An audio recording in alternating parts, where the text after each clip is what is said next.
Hey guys, I'm Dupree, and today I will be showing you how to do cut shots. And I did a first installment of this video, and you guys wanted more, and I believe that video is close to 50,000 views now, so we are just going to get right into the second part. So imagine, I apologize for my dog going insane, but imagine we're in a situation like this, where we want to make the 9, but we're blocked by that 8.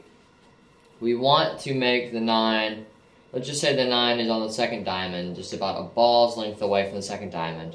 And the cue ball's frozen on the rail, in between the second diamond and the first diamond.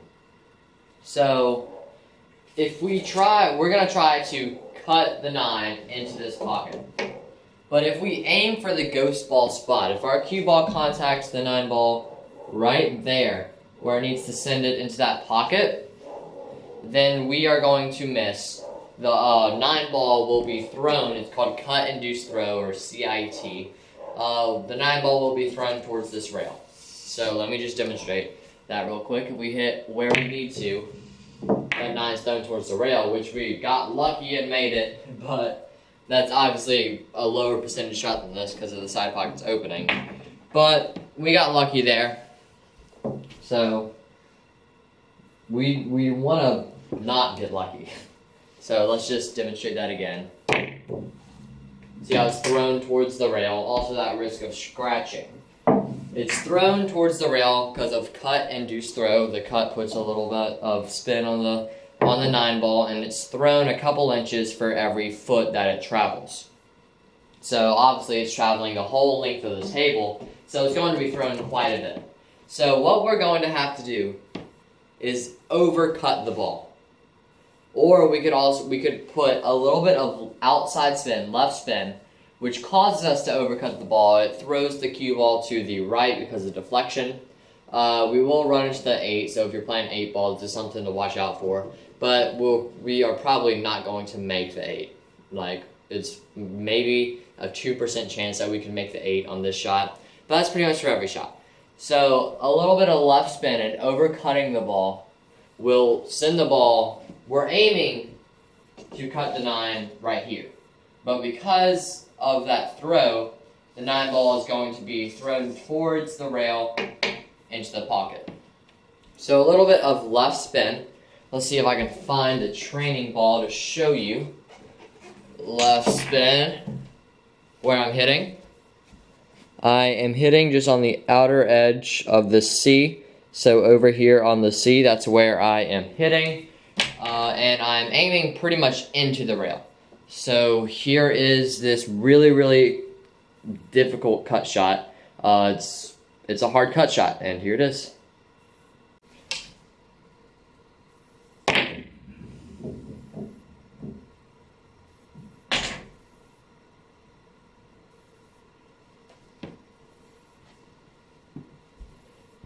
Okay, so now we are going to get into something called a rail first cut shot.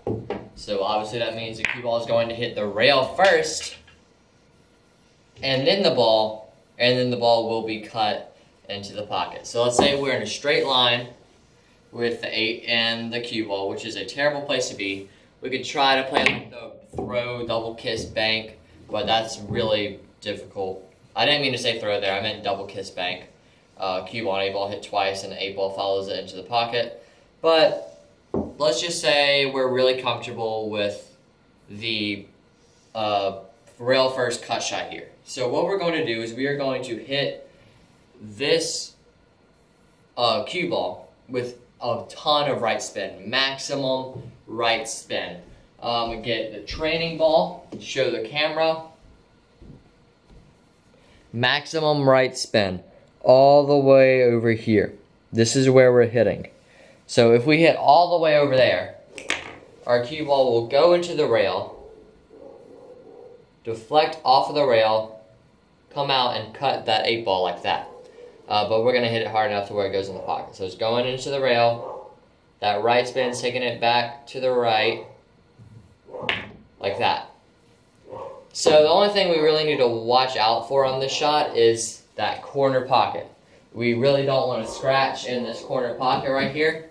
But if we hit right here, the spin is going to take us that way because it'll still have right spin. If you look at right spin from the direction that it's going, then it's got to take us back this way. So we just need to come up either on either one of these sides of this corner, and we should be good. So a ton of right spin.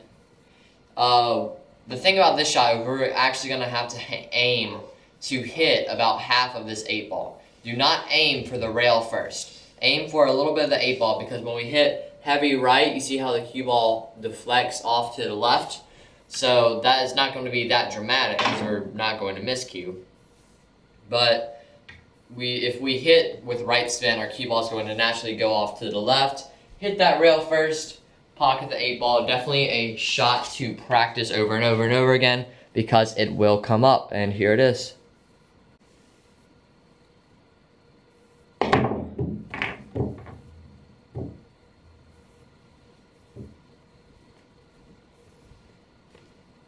Okay, so here is another shot that bothered me for forever. So let's say we have a ball like that and the cue ball is like that, and we want to back cut it into this corner right here. So if we just hit it regularly, where we need to hit that ghost ball,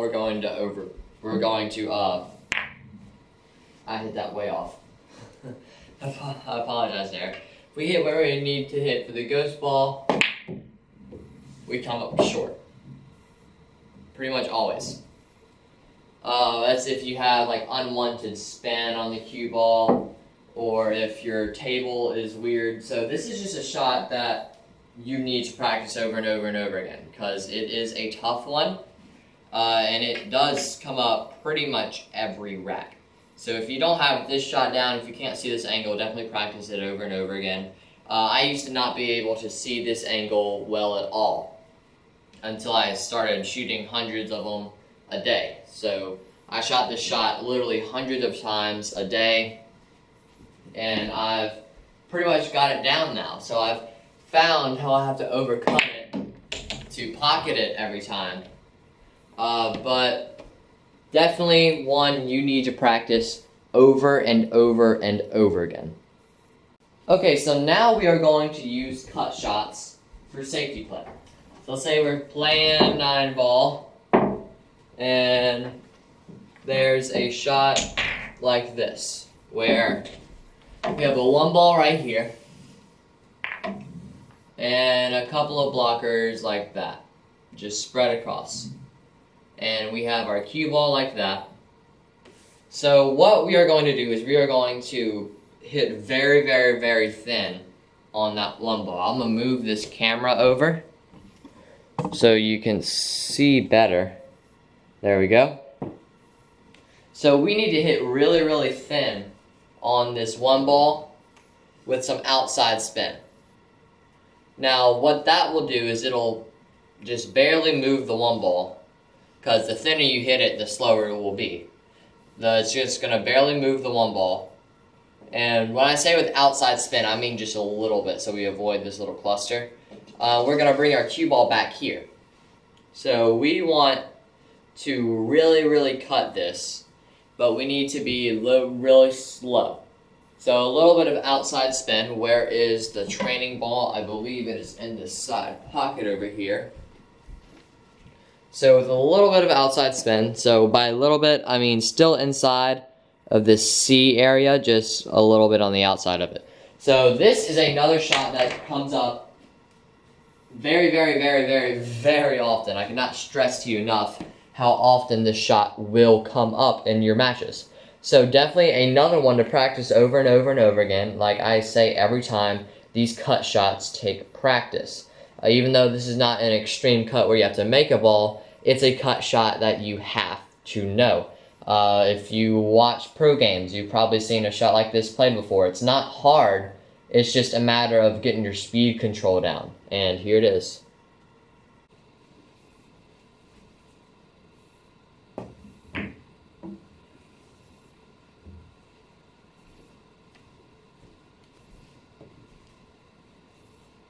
thank you guys so much for watching. I really hope you enjoyed.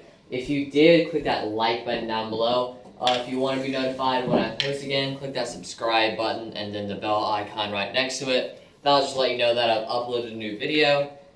So thank you guys so much for 6,500 subscribers. I lost count there. And also for 900,000 views. That is absolutely insane. And it's mostly come over this past month. This past 28 days have been absolutely crazy. 3.5 million watch time minutes. So thank you guys so much for that recent support. And let's see if we can hit 7,000 subscribers soon. I bet we can. So thank you guys so much for watching. I really hope you enjoyed. And I hope this video helped you become a better pool player.